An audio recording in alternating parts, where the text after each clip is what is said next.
ترى درون كم زلوا تقراي درون كم زلوا تقراي يفلطوا يوم نصو حجي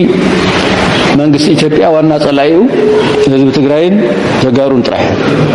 ኤርትራ በቀረባ አዋን አዲስ አበባ ከምዝቆጻጸረ ዘመላኸት ሓበሬታዎች ሰላም ፍታቱን ኹራት ናይ ሰመረሽው ተኸታተልትና هما يتصنحوا لو منهم زلت لمدة أو السوشيال ميديا زرارة نقول زعاتات حزر قريان يوم نسجان حدش تقول لكم لايك شير سبسكرايب مقاري ترسو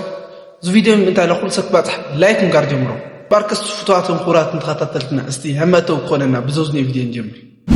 ኤርትራ በቀረባ አዋን አዲስ አበባ ከምዝቆጻጸረ ዘመላኸት ሓበሬታዎች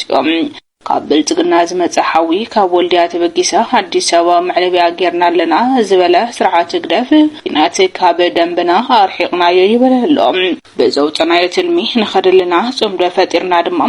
እቲ አሰላልፋ ከመዝቀይሮ ዝሃበ ስርዓት ግደፍ ቅድመ ግንባር ክትኸውን በመስራህ ንኤርትራ አነጻጽሩ ዝነበረ ሓደጋም አንፈቱ ከመዝ ጠምዘዞ የካልሕ ዘሎም ኣብ አዲስ አበባ 1250 ኪሎ ሜትር ርሕቀት ተቀሚጡ አዲስ አበባ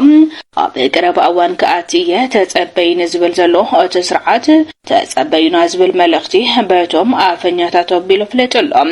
ጽምዶ ዝብል ሓበራው ጥምረት በመፍጣር 4 ኪሎ ክናአቲና ዝብል ዘሎ ሓይሊ ሕወሓትን ህግደፍን ነት ስርዓት ብልጽግና በመውጋድ ሓድሽ ስርዓት ክተክል ዝብል ቃልቲ ዝገብር ዘሎ እንትኸውን በፍላይ ሰራዊት ሻዕቢያ ሓድሽ ወቅቱ ተሓንጊጡ ሕወሓትና ተመርሐ 4 ኪሎ ደበኸ ክብል ምዃን ይዘፍለጥ ዘሎ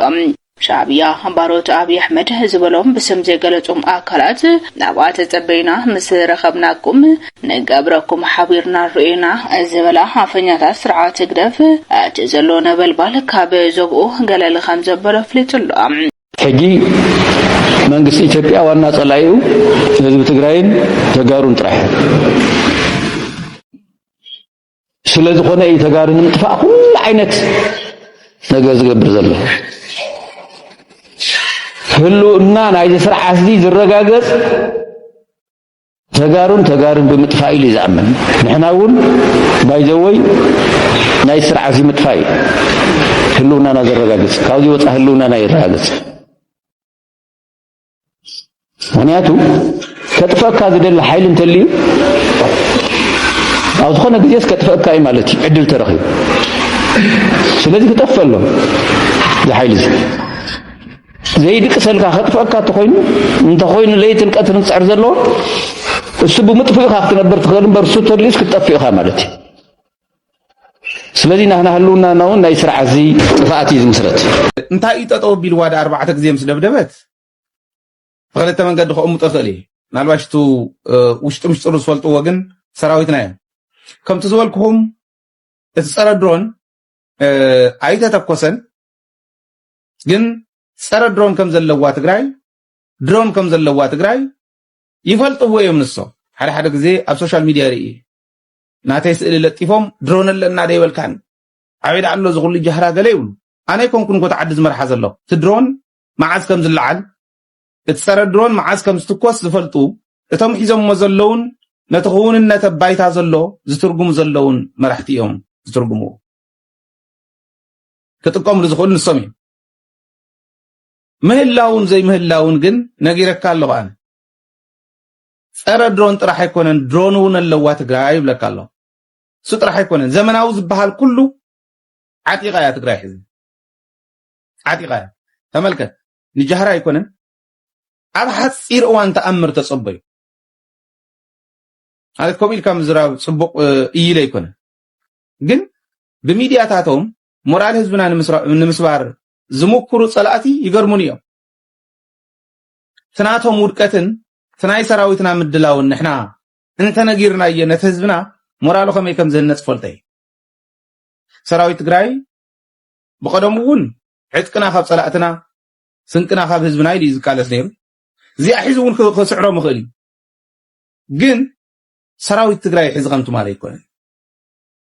ዕጥቁውን ካብ ባዕሉ ብደንብ ገይሮም ማልኡ ክጅመር ከሎ ብሙሉእ ዝጅምር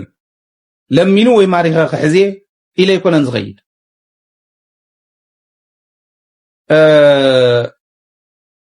ካብ ጸላእቱ እውን ከም ተቀደሙ ተሕዲጉ ببتروم زسلقهم مخاني فلتي سلاز غلطي إنا خنتكم حزي كابهر دار نمنتهي بقيس واز بالجن تملكتو لي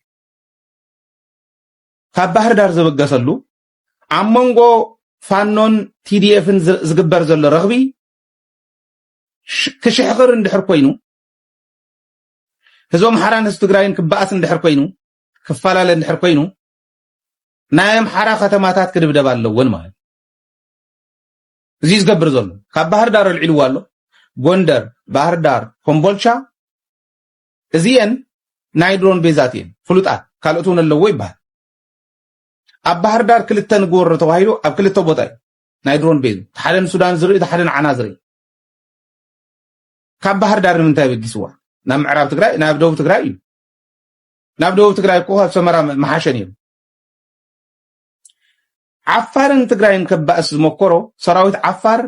ኦረድ ሕዚ እንዳኣተወ ይኸደን توصل خبابتات ناي عفار حيزلو مريت يزلو عينقون نمتاي مسلكم لما انتون يسدلن شماغل عدي عارفكم كفلي انتو هايلن بايزول ما راح تقوسا قلمله خيدوم بجاكم اندقتو عدهم ابي احمد كم زين دحقزو وندهم زيغور ونديولو